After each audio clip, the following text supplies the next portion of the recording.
Hello, everyone. Welcome to the Hockey Podcast. I know the music's the same as Agree or Disagree the podcast. I just don't have specific music for the Hockey Podcast that I've been fully satisfied with. So anyway, we'll change this theme coming soon. We are just 1 week away from the start of the regular season. Maybe how we should word this is the pre-game series of the Toronto Maple Leafs San Jose Sharks Stanley Cup Final. I'm just kidding. I'm kidding. But welcome to the Hockey Podcast. It's Kevin Olenek. You can like the Hockey Podcast on Facebook. Follow podcast_hockey on Twitter. KVOLE on Twitter as well. All podcasts that I do, Spreaker.com, KEVOLE, and on YouTube at Kevin Olenek. And I'm here with the same two again. Welcome again, Sean. Thank you for having me. Thanks for coming on. And welcome again for Tyler. Hey, Kevin. How excited are you guys? 1 week away from the start of the regular season. Yeah, and just dropped the puck already, hey? Yeah. Oh, yeah. It's about time. I'm ready. I forgot to do this in the wrap, but I did want to bring this up, and I think maybe this is a good time to have this discussion. Is this preseason too long? Yeah, I think that it is. How many spots really for any particular NHL team are realistically up for grabs? So you got to look at that, and then what's done by individual players in the off season. It's such a long grind between the first preseason game and the end of the Stanley Cup Final. Anywhere that it can be shortened, I think would be a good idea, and the preseason is the most obvious place to do that. Yeah, I think the preseason could be a couple games shorter, but you can make that argument about the regular season too. I honestly would like to see more for prospects games and less just this mix and match and all that throughout the preseason that we see, especially coming in the middle part of the preseason, the 2-3 games about right now, where you see a lot of players who probably aren't going to make the team, but have made a good push. But when push comes to shove, that they're going to get sent down. Yeah. Well, and the other thing is, we can complain all we want. We know why it is the way it is, and that's about money. It's not going to change.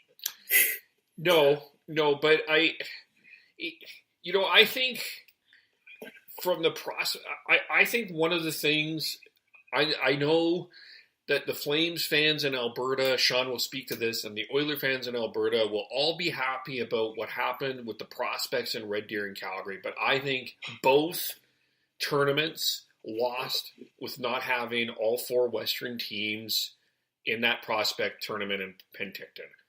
If you want to rotate this from Penticton to Red Deer, fine. But I just think, to me, it's a big mistake. As a Flames supporter, the Flames-Oilers rivalry is not the same as the Flames-Canucks rivalry, not in my opinion. I think that's been long dead. And I think that having all 4 of these teams together in a prospect tournament, even if we want to go with like a Canadian prospect tournament or expand that, I think that there would be so much more excitement for that. And there's a lot of excitement about kids, and let's get these kids. Let's watch these kids play. That's what the fans are longing. That's what you hear on social media all the time. I think we're losing. I think both tournaments lost a little bit not having everybody together. Well, yeah, I think even the national media loved coming out to Penticton and watching all the prospects there, having the Calgary Flames, the Edmonton Oilers, Vancouver Canucks, and the Winnipeg Jets all there, just made it an easy go-to for national media. The Bob McKenzies, the Darren Dragers, like they sent the who's who of hockey media to Penticton to talk to the the Western Canadian GMs, and that was lost this year.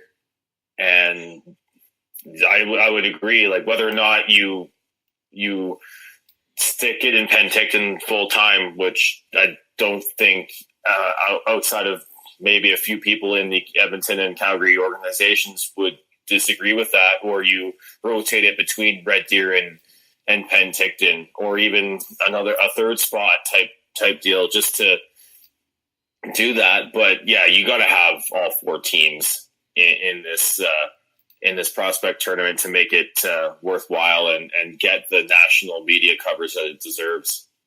Yeah, I agree 100% on that. I remember hearing Bob McKenzie specifically mention he canceled the Penticton trip this year just because of the fact that not all the teams would be present. It just wasn't as worthwhile to him, and that's not good for fans. I mean, to be able to have them all together and get that depth of coverage, have the sit-down interviews where they can go into a lot of detail, that helps get the excitement going for the start of the season, helps give the fans some sense of where the teams are at following the off season, this and that. It just, and then being able to, for the fan bases to be able to compare their prospects to the other team's prospects, I think that speaks to what you want to see, Kevin, and that's let's see these kids, go head to head.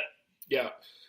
Yeah, and I think because you get to see that potential, you get to see, you get to see them.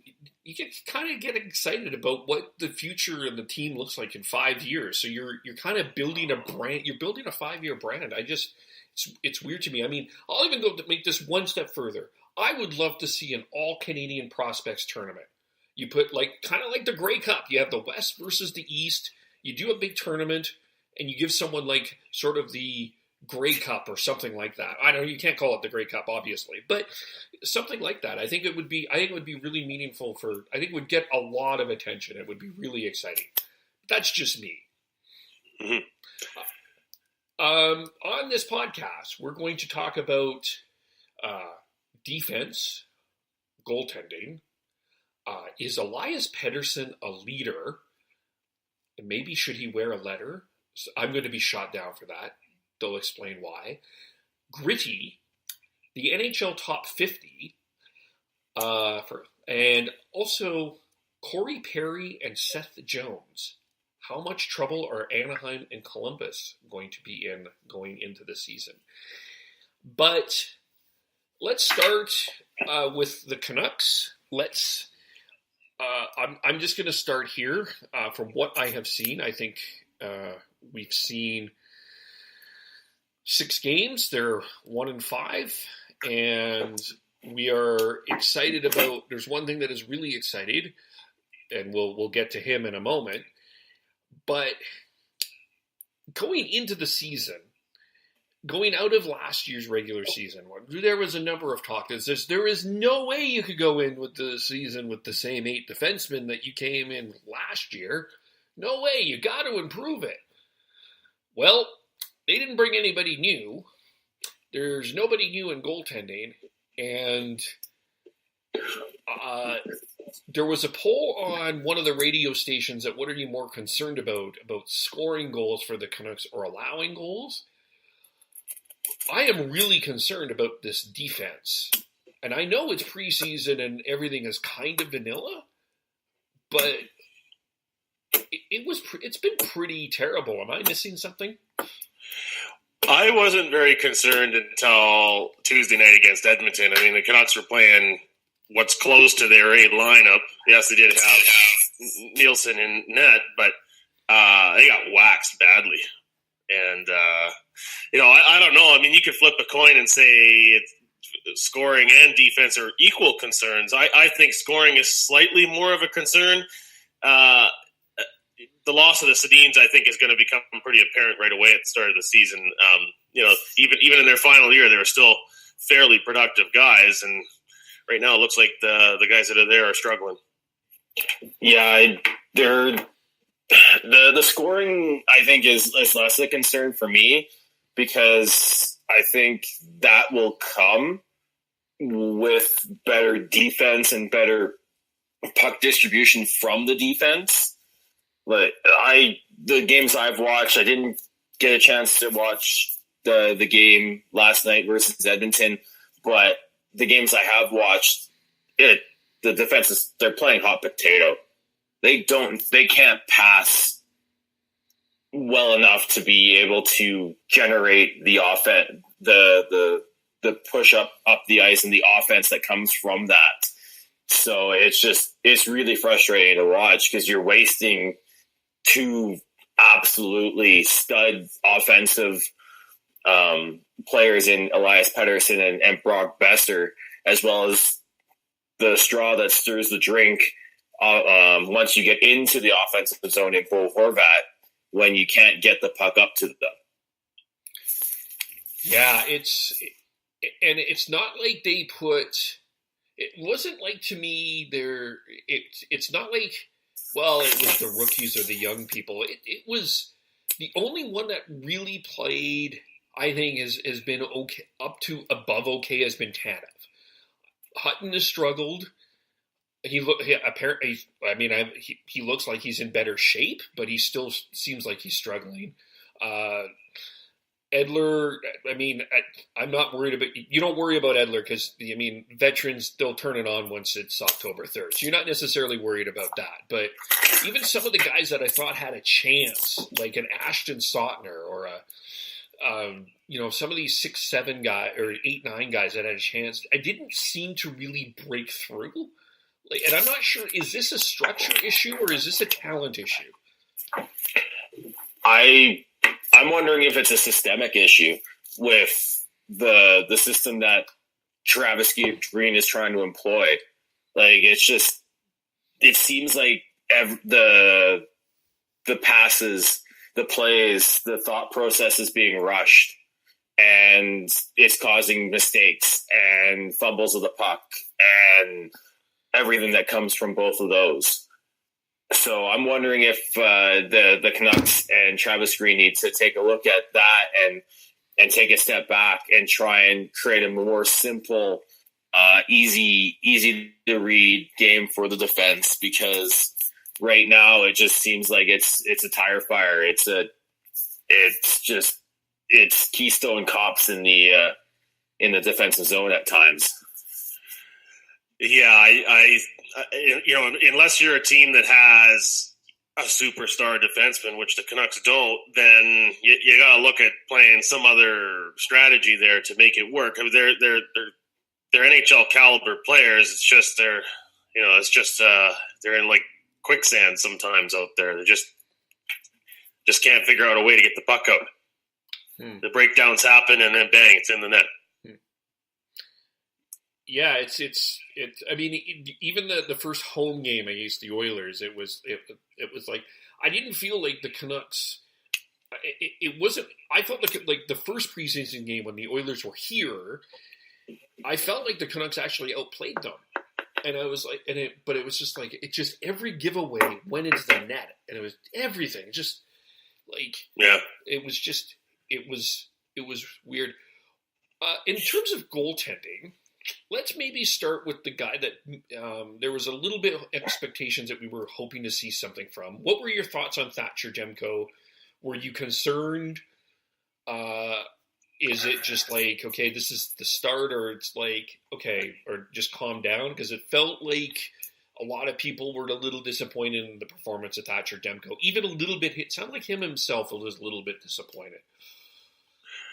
I would call it underwhelming for sure. It's still a small sample. It's still not the regular season, but I think we were all hoping to see him be somewhat close to lights out, and we didn't see that.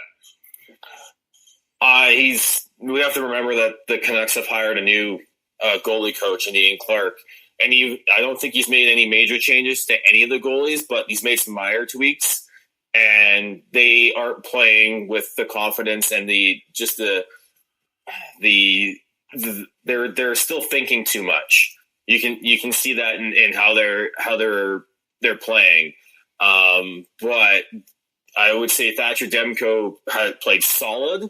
He never made the big save though, and that's what you want from your goalies, to make that big save, to to make the save that can change the tide of the game, and he didn't. He was making the saves he should have, but wasn't making the one or two saves that can give the team life and say, all right, the goalie made the save, but we need to go down and score. And he wasn't doing that. And that's the difference. That's what he needs. That's the next step he needs to make at the NHL level. So, do you see him there? Do you see him the number one next year? It's too early to say. Yeah, if you're asking me today, do I see a Demko as a number one next year? No, I wouldn't say that. This is his first. He wasn't there last year. Was he at training camp last year?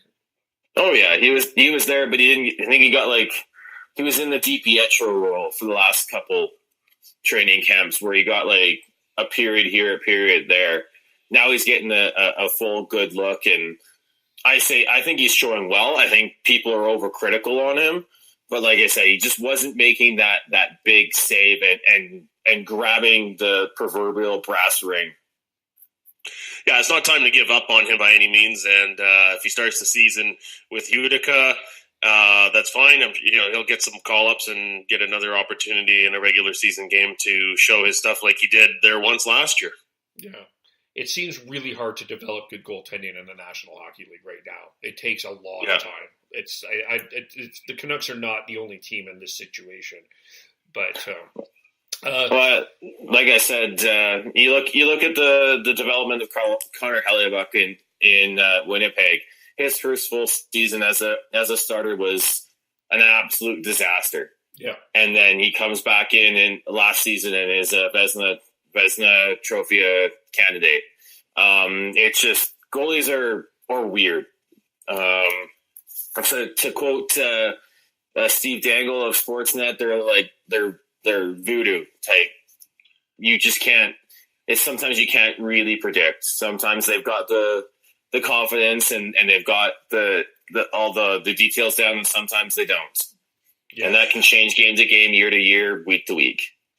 The increase in the speed of the game from the AHL to the NHL is something that's easy for fans to underestimate, and it's such a huge thing for the goalies to get used to. So, I go back to Corey Schneider way back when he was getting some call-ups before he became the full-time backup behind Luongo. In those days, Schneider would get called up and he'd get torched. But after a few call-ups and a few starts to get comfortable and get used to the speed, he started to improve. Yeah. And I think the right play with Demko at this point would be to have him play consistently down in Utica, and then give him spot call-ups when they're out east, or say Utica's out west. And bring him up, play him a couple games, one or two games, and then send him back down to continue playing and getting reps. What are your thoughts on Markstrom, Nielsen? Do you feel, and I'm going to bring this up because this was mentioned on the Fireside podcast for the Flames, do you think the Canucks should look at another goalie? No. No, they could. I don't think it's crucial that they do. No, if they're going to make changes, they need to make changes on the blue line. Markstrom's a solid goaltender. You get a better blue line and a better system in front of him, and he can be average. And that's all they really need out of their goaltenders at this point, especially when Demko and DiPietro are coming up. Yeah. Going after a goalie, unless you're bringing in a free agent, and don't think there's anyone out there that you could say is better than Markstrom at this point. Is just a waste of assets. So, before I ask about some specific defensemen, is there any defenseman that you would like to see the Canucks target? I would say, I don't say a specific one, but I think they need to keep an eye on Winnipeg this year. Winnipeg's is going to have a cap crunch or a budget crunch coming up at the end of this year. With Morrissey just signing, Trouba's coming up. needing a new contract at the end of this season, I believe. So I would if I was Jim Benning, I would keep an eye on Winnipeg and see if there's anyone that they can use their plethora of good young forwards to get out of there.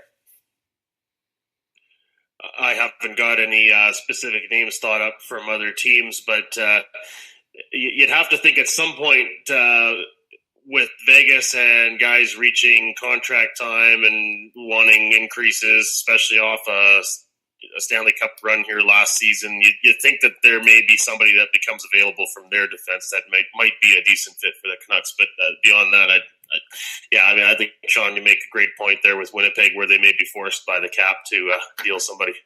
I was going to say Vegas as well. With Nate Schmidt being suspended for a while, you're going to see a lot of Eric Brandstrom for the first half of the season. And then they've got a plethora of good puck-moving defensemen in Shea Theodore, Eric Brandstrom, Colin Miller, as well as others. Like there's a potential there that they could find a fit with Vegas as well. Yeah, that's interesting. Yeah, that'll be interesting as well. It's going to be interesting to see the trade part because with 65 moving over to the Pacific, I think it's going to, that's certainly interest there.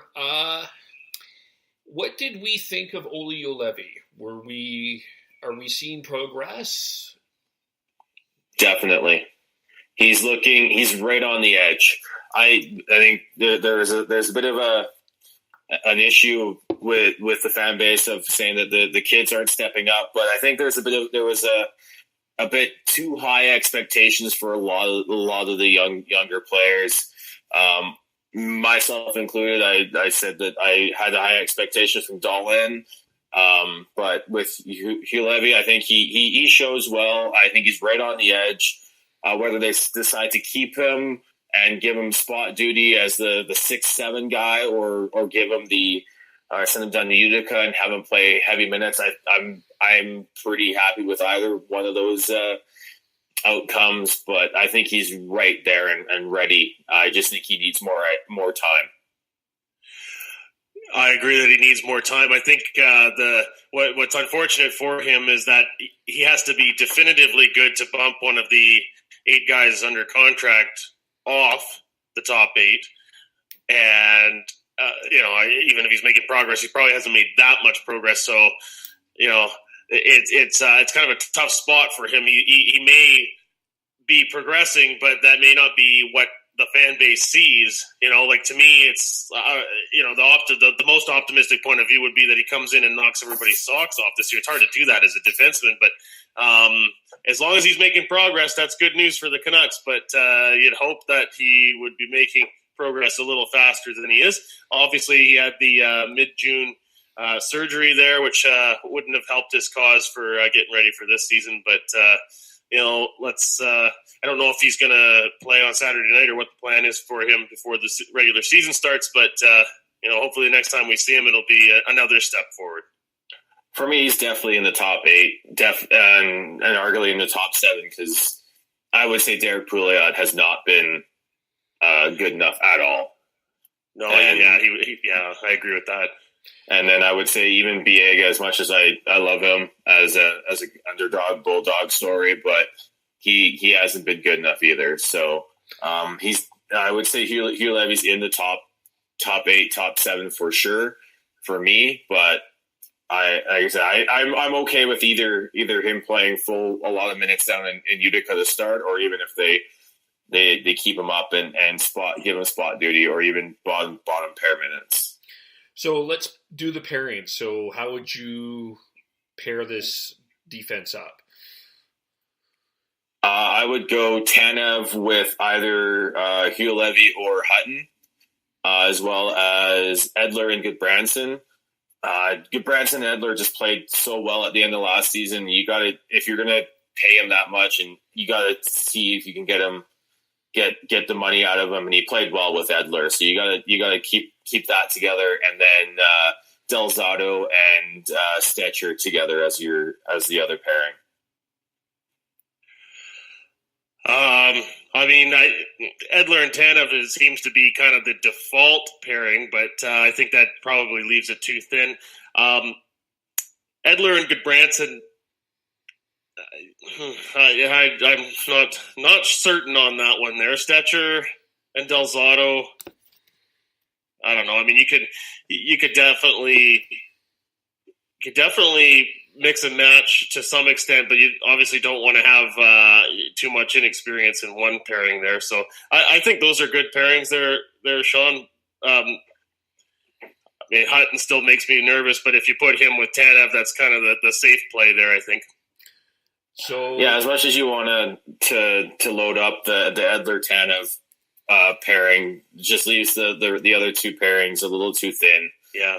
And you want to use Tanev to help develop the Hulevis, the Huttons, maybe even the Pouliot's, but as much as possible. So, and you also want to spread the puck moving throughout each pairing as well. So, with Pouliot based on what you're saying, this guy is on his way to the minors. He has to clear waivers. Does he clear waivers? Oh yeah, at this point, I don't see anyone taking him, especially how he's played this in the preseason, unless someone wants to take a full-on flyer on him and just hope that he this is just a bad stretch, but he hasn't really knocked your socks off even last year. So, because I don't think even the Canucks I don't think even qualified him. They negotiated a different deal outside the restricted free agent qualifying offers. They could theoretically carry 8 defensemen on the active roster, so they may not have to go the route of exposing anybody to the waiver if they decide to start Juolevi off in the minors. That's true.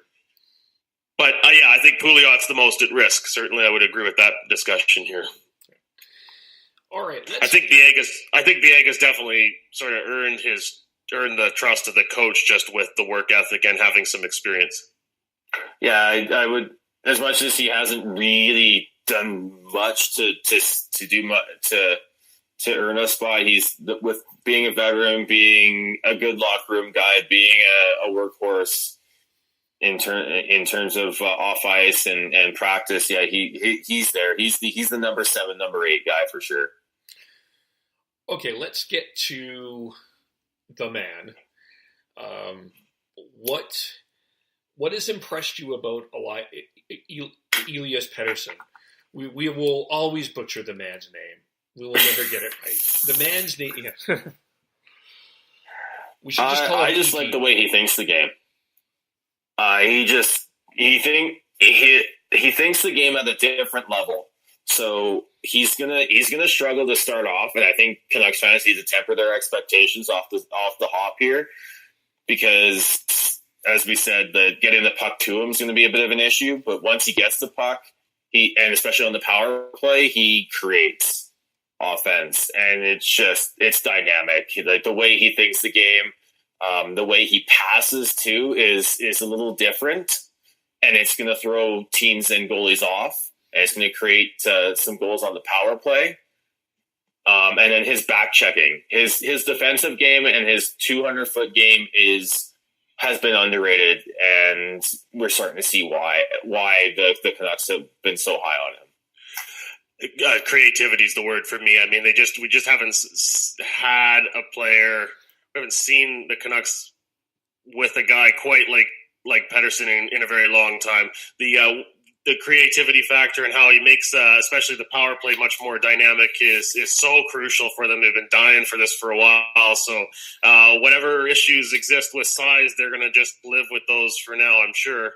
And he's not short on confidence. That was the biggest thing I wanted to see.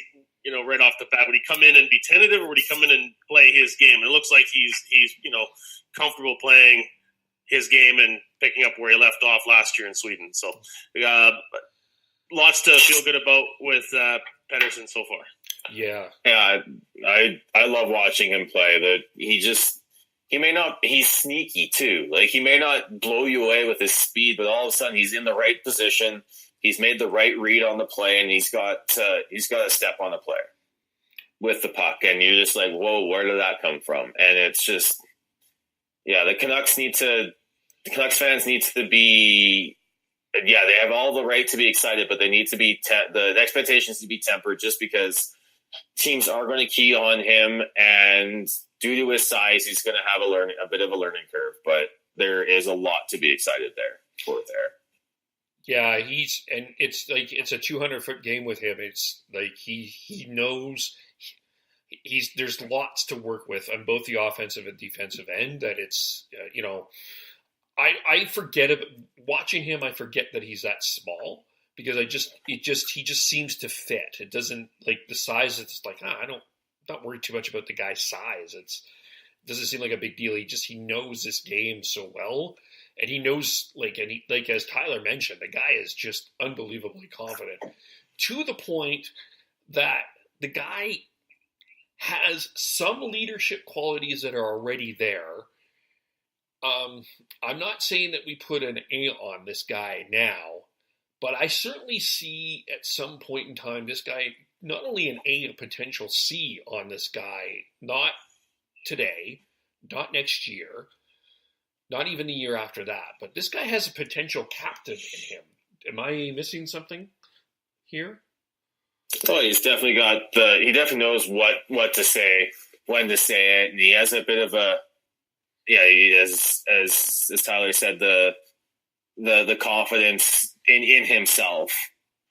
But in all honesty, this team is Bo Horvat's team, and he's proving that this preseason. Last night after the 6-0 loss, he was the guy who was there to greet the media, and he's willing and able to step up and be the spokesperson for the team. Petterrson, he just needs to focus on learning the NHL game at this point. I think potentially between Bo, Brock, and Elias, the Canucks are in very good hands leadership-wise going forwards, though. So whether or not he gets a C, an A, or whatever, I think the Canucks they definitely have something special with Petterrson.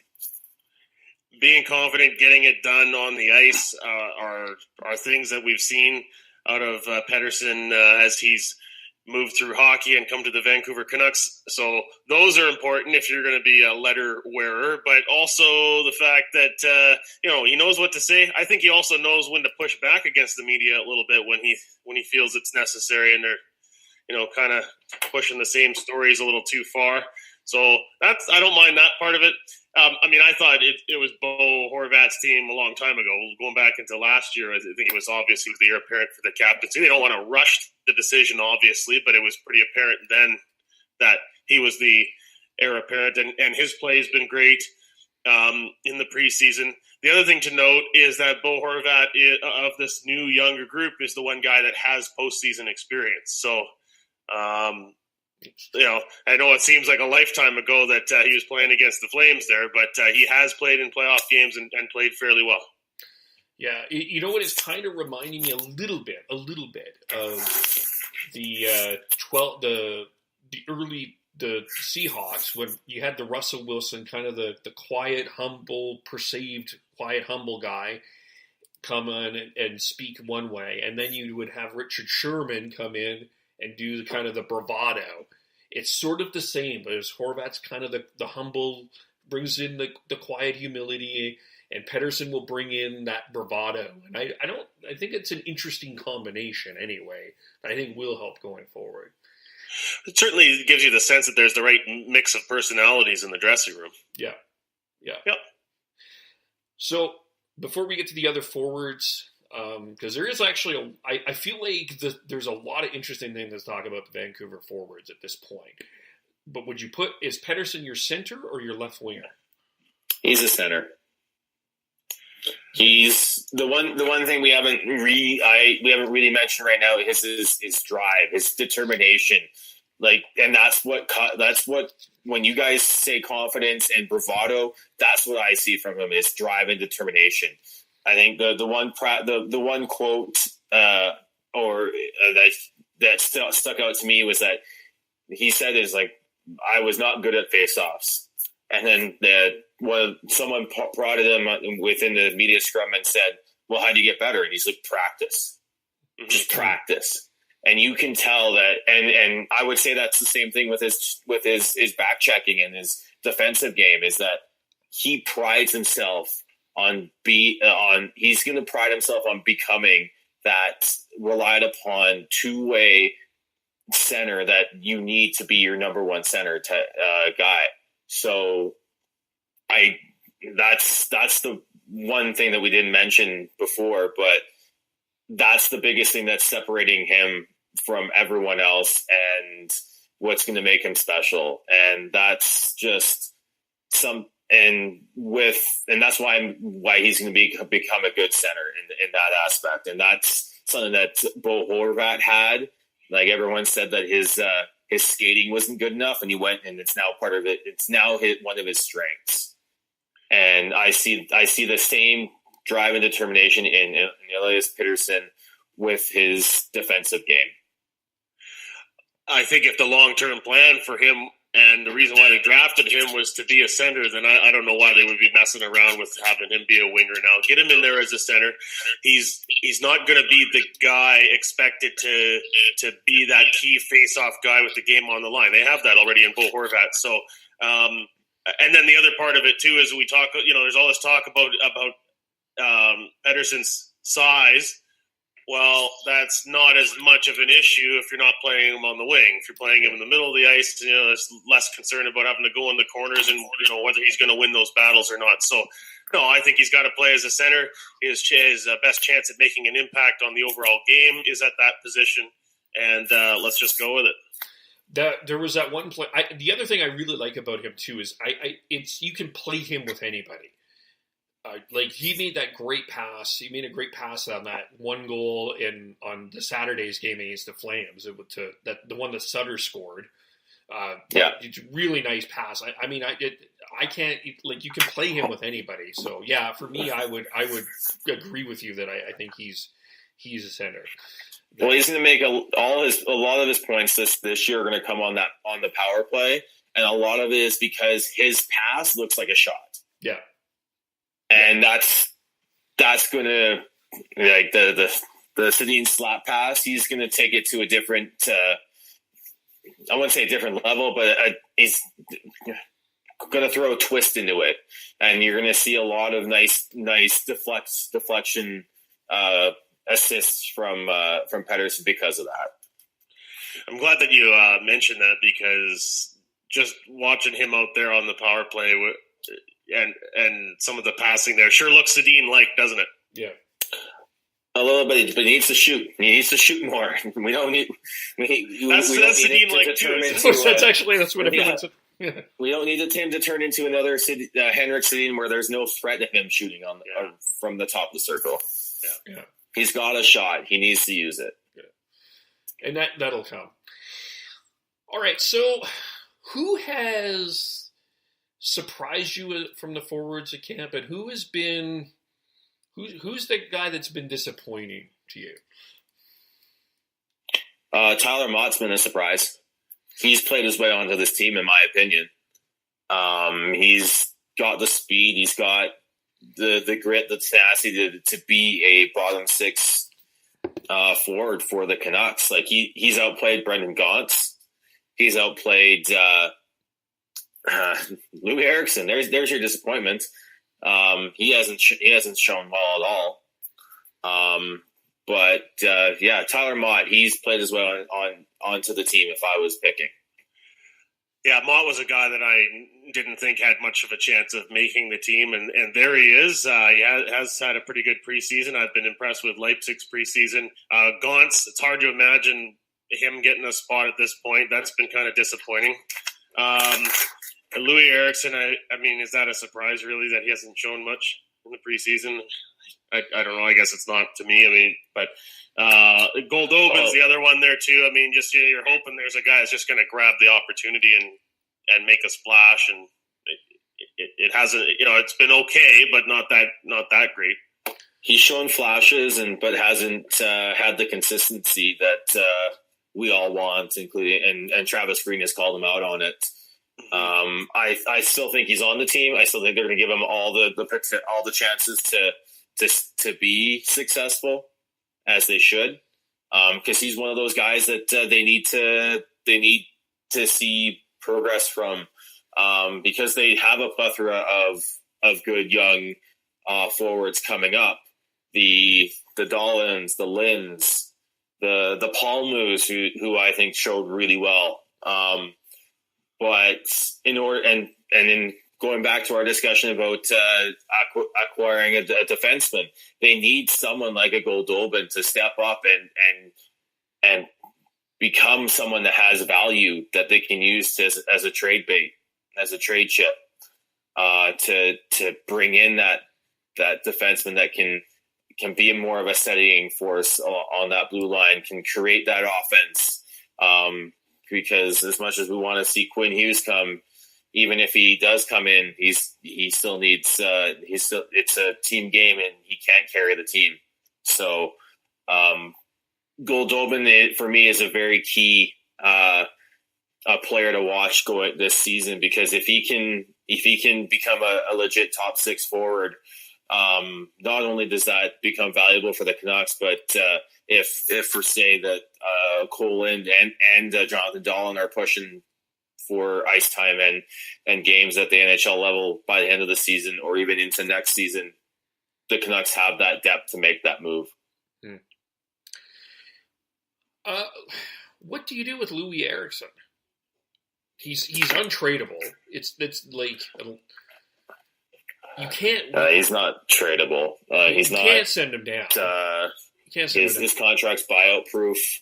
So at this point, unless you keep playing him and hope that he can find something. He's going to be there just for presence alone. Swedish veteran presence. I mean, not to say it doesn't matter how he performs, but I don't think they're overly concerned with his numbers, that he's going to be there. He's got the big contract. It just is what it is, unfortunately. Yeah, and I guess in that sense, it's one of the things. If Goldobin has shown more, you can put Eriksson on the bench and you're not worried about it too much. But I mean, Eriksson's like your Brouwer in a lot of ways. It's a guy like you have to play him because of the contract, but you don't really want to play him. Yeah,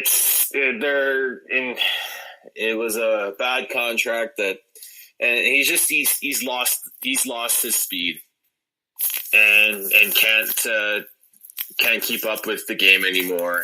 And you gotta, at this point, until the last couple seasons on his contract, you gotta find a way to make him somewhat useful, or just bite the bullet and bury him in Utica and see what happens. But no one's really stepped up and taken his spot away though. So that's at this point. If say, like I said, if one of the kids, if one of the Colins, the Jonathan Dollins can step up and by halfway through the season and take his spot away, that'd be great. All right, let's look at the lines. How would you set up your lines? Well, you're going to start with Horvat and Besser and Petterrson and Goldobin as your pairs that you build your top two lines around.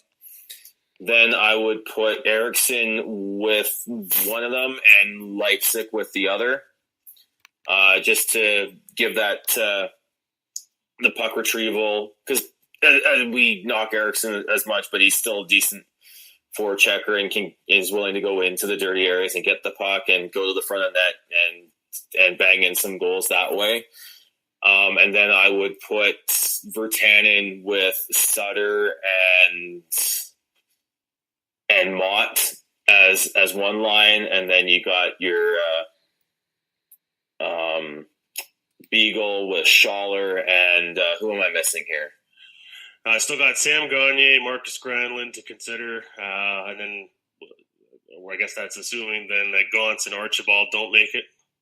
Yeah, so then there you go. You got Granlund and Gagner to throw in on one of those lines as well. Like, it's, to be honest, outside those top two lines, it's just two checking lines that you hope that Virtanen can create some offense on it. You hope that that Sam Gagner can do something on one of those bottom lines. It's just it's tough to get excited over those two lines. So we haven't mentioned the name Adam Gaudette yet. Yeah. If Elias Petterrson is going to make the team and be a center, then that kind of means that Gaudette is in the minors for sure.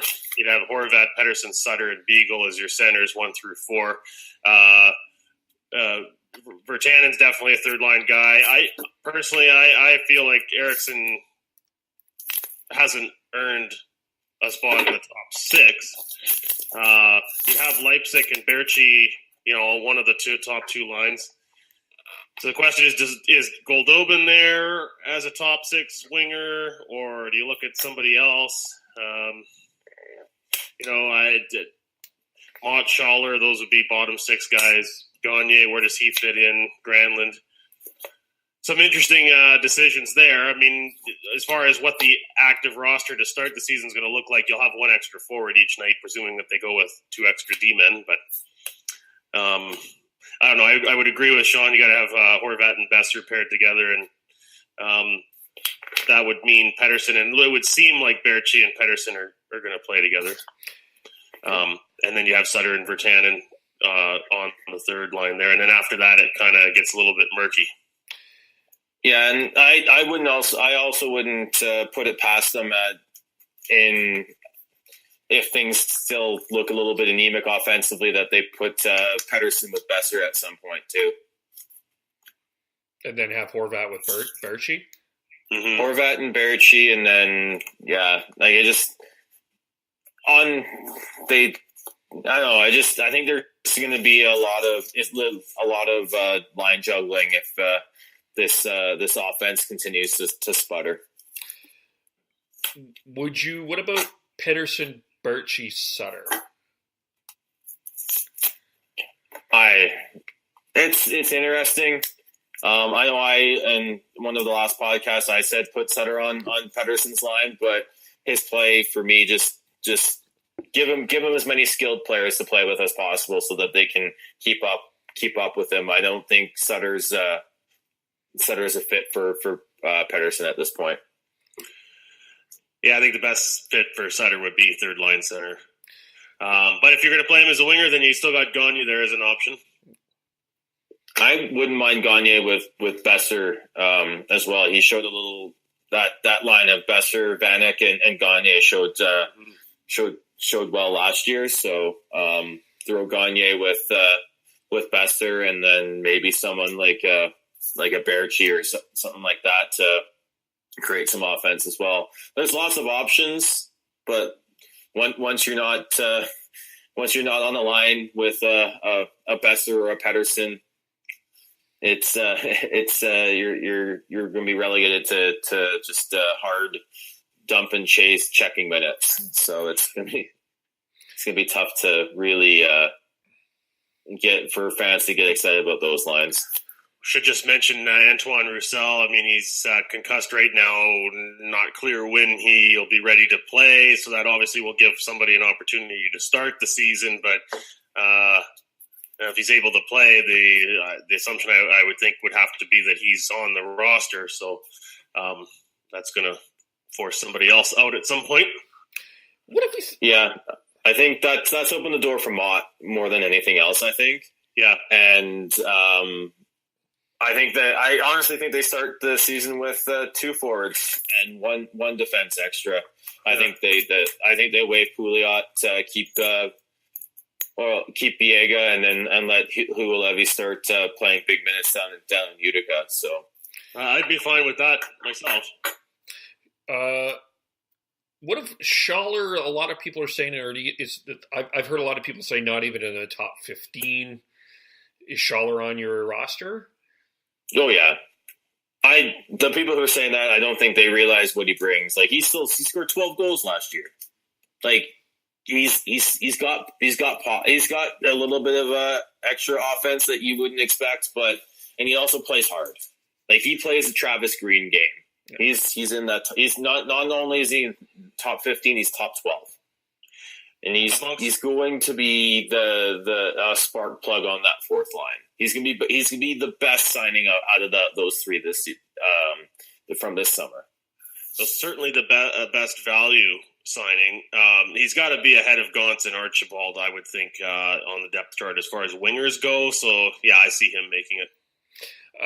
Virtanen. Like we said, both Tyler and I said I think he's a good third line guy. He's an energy guy. He still needs to study film on the Canucks. He needs to be more of a pain in the ass to play against. I wouldn't mind them trying him with Petterrson. Yeah, I think that's an option. They haven't tried it yet. I don't think Virtanen thinks the game the same way as Petterrson, and isn't necessarily complimentary at this point. So I think you still keep Petterrson with the skilled guys until he gets comfortable. Maybe later on in the season you give Virtanen a shot there, though. Yeah. Yeah, I think it's going to be interesting. Of course, there's one more game in Kelowna, and then the regular season is back-to-back against the Calgary Flames. Wednesday in Vancouver, Saturday in Calgary. We'll be talking more about that as the season goes on, but interesting times in there. I'll skip the Flames for now. There's not really a lot to talk about. I guess big thing to talk about. We didn't get into this, but Petterrson with Rookie of the Year. But I think there's a lot of excitement in Calgary about Dylan Dubé if he's going to make the team. Yeah, Dubé and Zarnik have definitely played their way onto the radar for absolutely. Sure, if not onto the team. Yeah, Zarnik's on the team 100%. Like, I mean, for me, the question is how do you line that team up? And I've got it Monahan, Goodrow, Lindholm. I've got Backlund, Tkachuk, Zarnik, and I've got Jankowski, Bennett, and Neal. I would like to see that line together. I think with Yager helped Jankowski and Bennett a little bit last year. I could see Neal doing the same thing. But right now, Neal, Monahan, and Goodrow doesn't seem to be working as well as Lindholm did. But I mean, you have options switching that around. And then, maybe you go with the line of Derek Ryan, Dubé, and Mangiapane to start. Who knows? But lots of excitement. Just my only thing with him with Dubé is it may not hurt to have him start to play in the minors and get some minutes instead of being the fourth line center on the Flames. But we'll see. Yeah. On that. Let's. I was just going to say, Kev, just quite a bit of change there for the Flames. That's always a bit of a concern for me how it's all going to come together. But if the Flames have a good season, I think James Neal is obviously going to be a big part of that. I'm very interested to see the start that he has. Yeah, me too. It's just, I mean, having Neal on the third line isn't necessarily a punishment. I just feel like this is a chemistry thing because Monahan with his wrists, Peters keeps saying he's not quite ready for faceoffs, and he wants Lindholm to take faceoffs. And they kind of have clicked a little bit more at the start of the year. And there's going to be injuries and stuff too. And I didn't even mention Michael Frolik, who, I mean, is now dropped to fourth line, but is still a pretty valuable player. But, I mean, at least there's some options. Last year there wasn't options. It was like, if you stocked Monahan and Goodrow, you won the game against the Flames, like 100%. Mm-hmm. Yeah, the Flames have gotten faster. And that's the biggest change for me up front. They're a fast team now. They weren't last year. Yeah, that's true. So yesterday the NHL Top 50 came out, the annual Top 50, and no surprise the top two. You could go. I personally think you can go either way, but it's now Connor's world, and we live in it. And Crosby's second. Did you guys catch that? Or was there any surprises? I'm going to tell you one surprise that went down that I was really shocked at was Brent Burns. I was shocked he dropped to 28. They had to finagle the rankings to make sure that Austin Matthews was number 8. So they had to finagle that. Yeah, that's mine. I'm like, as yes, your Toronto is showing, but is he really a top 10 player in the league right now? No. Could he be? Yes, but not now. These kinds of top 50 things just bug me. I have to say. I mean, outside of a top 10 is hard to even debate. And then when you get into top 50, I mean, it's like, I mean, you could argue for weeks over where people should fit. I think Burns, that's fairly low. Austin Matthews, if he's not a top 10 guy, he's probably a top 15 guy in my opinion. But this all just speaks to the quality of the depth of the NHL, though. I mean, there's just so much talent there, right? It's hard to make these choices. I'll just comment, though, for me, if you're asking me, best all-around player is Sidney Crosby. Most feared player around the league amongst other players is probably McDavid, and that's reflected in the Ted Lindsay Award being won by him the last couple of years. So given that and his point totals, you can see why he made number 1 on that list. Yeah, I still would have Crosby number 1, but that's just my preference. But I would say McKinnon at 3 is also a bit of a surprise. Yeah. He had a fantastic year last year, but I would still put Malkin ahead of him in terms of pure talent and overall game. Yeah, I agree. That was a little high. I mean, it's a good argument for top 10, but number 3, I was like, yeah.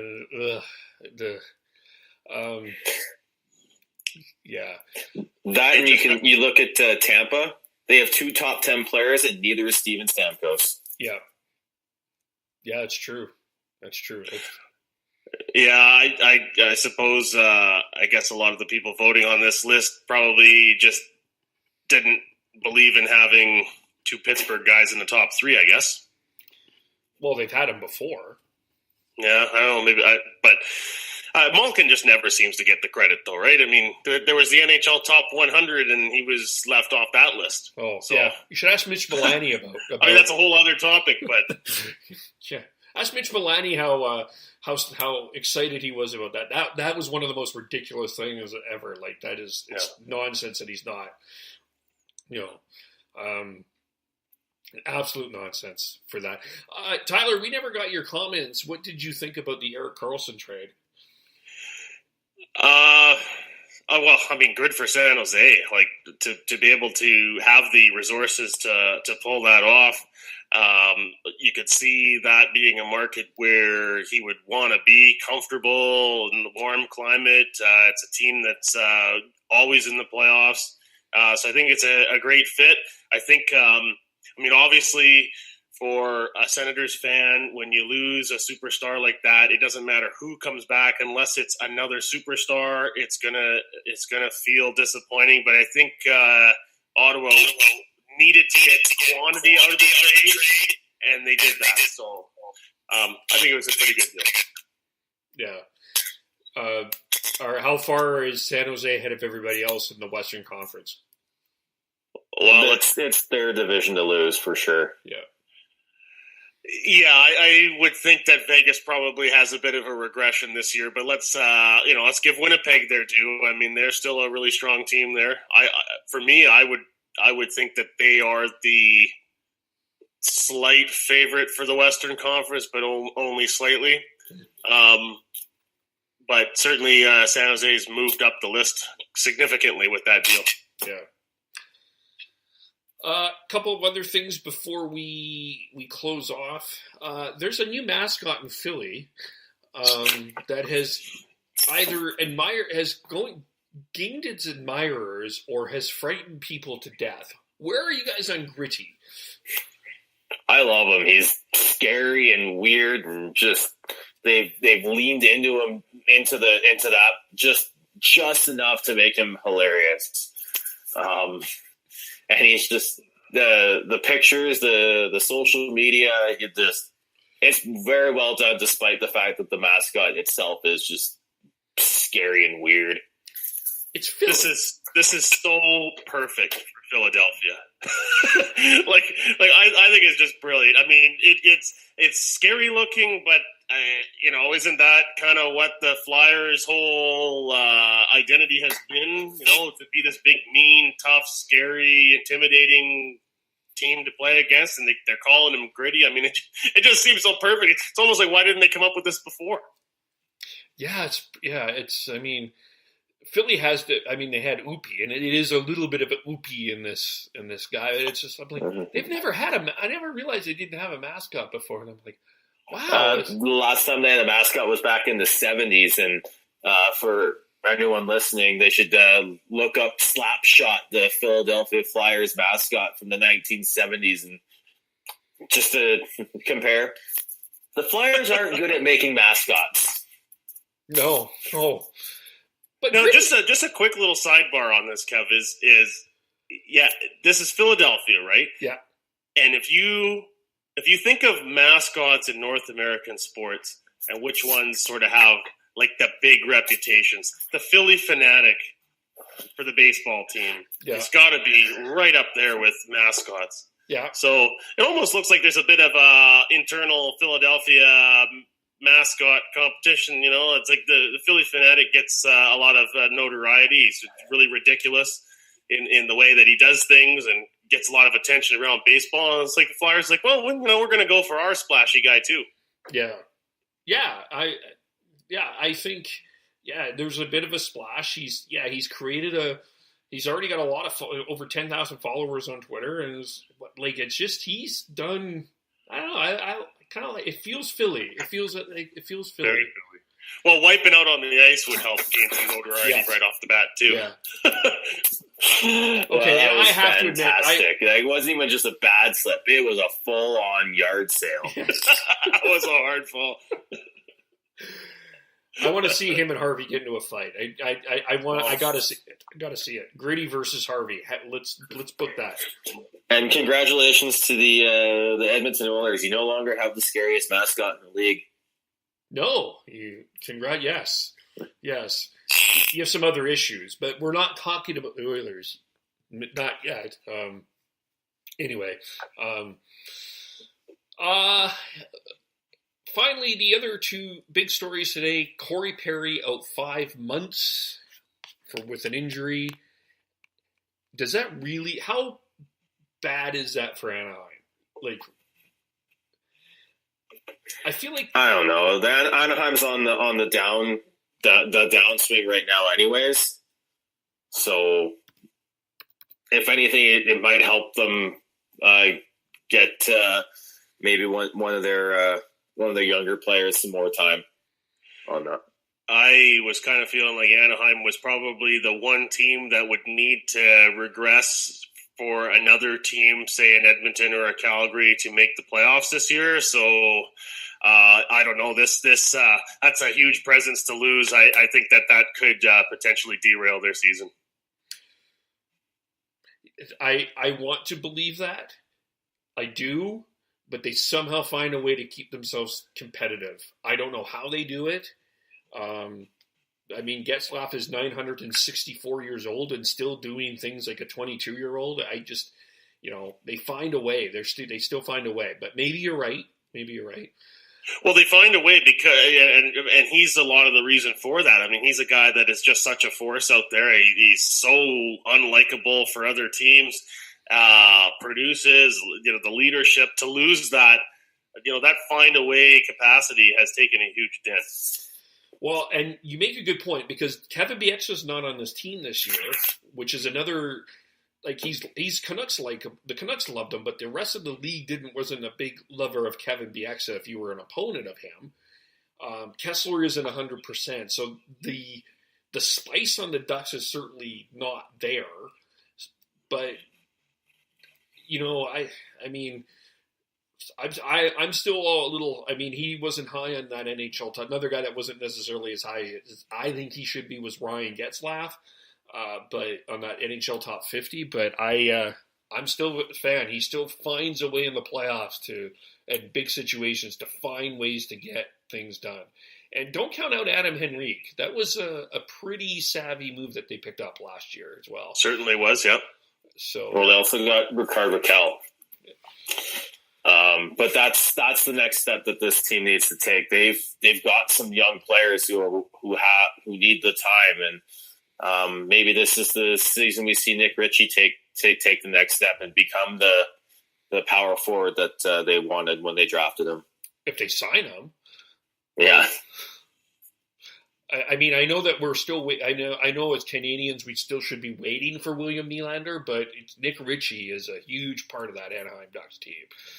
Yeah, and I do think that's going to hurt them also at the start of the season, unless they get that. They'll probably get that done before the start of the season, I'm assuming. How big of a loss is Seth Jones in Columbus?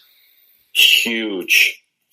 As good as Zach Werenski is, Seth Jones is he's more of a two-way defenseman. He is the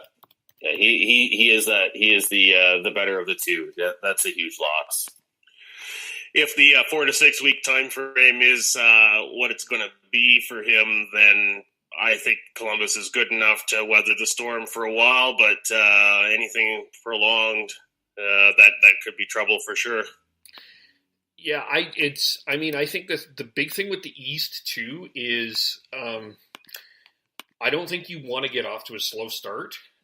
As much as I'm kind of mocking the Leafs, especially in both divisions, you do want to get off to I think a slow start will knock you out. I think the first 20 games, if you don't get it together, it's going to be hard to come back. Well, yeah, especially in the Metropolitan Division when you've got Washington, Pittsburgh, Columbus, all trying to get back to the playoffs. You've got Devils who have improved a lot. Philadelphia is still could is a good team, and then you still have the Islanders, and yeah, it's just that division is the deepest and best in the league, and yeah, a slow start will kill any team with that depth. Yeah, and they already have got to distract the Panarin distraction to deal with. I mean, I'm sure he's going to play well, but that's a guy that's not committed to signing. And also Bobrovsky there are rumors he doesn't want to come back either, which is interesting as well. So Columbus is going to be an interesting team to watch as the season gets started, I think. Yeah. Anything else we need to touch on? Well, I was just going to say, in regards to Columbus, if they get off to a poor start, we should be in for some entertaining John Tortorella. Oh, yes. Absolutely. Well, they just signed him, too. I mean, Tort's in a losing streak is a very crusty fellow. Tort's in a winning streak is a crusty fellow. Yeah, but at least he's more engaging. He's willing to talk a little bit. I mean, he's just really cranky when the losses are starting to mount. Wouldn't it be entertaining at this point in time to have him as the coach of the Canucks just because, The ship has sailed on that, Kevin. I know. I mean, he never had a chance in a Canadian market, let's be honest. No. Just way too much pressure for him. Yeah, no.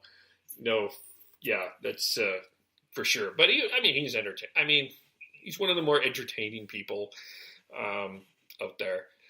I don't think we have anything else to talk about. I think we've covered everything. Next week's the regular season. Probably we should do a preview of who's going to win what and where soon as well. So maybe we'll arrange that. That'll probably be the next podcast. But yes, we are a week away from the start of the season. How do we follow you guys? Sean's posting interesting stuff about Canucks. Tyler is too. So, I'm Beardy Canucks 03 on Twitter. And I'm on Twitter at TNoble, TNOBLE. Okay, and of course you can follow me, KVOLE, and all other channels as well. Good to do this again, and we will talk to everyone soon. Bye for now.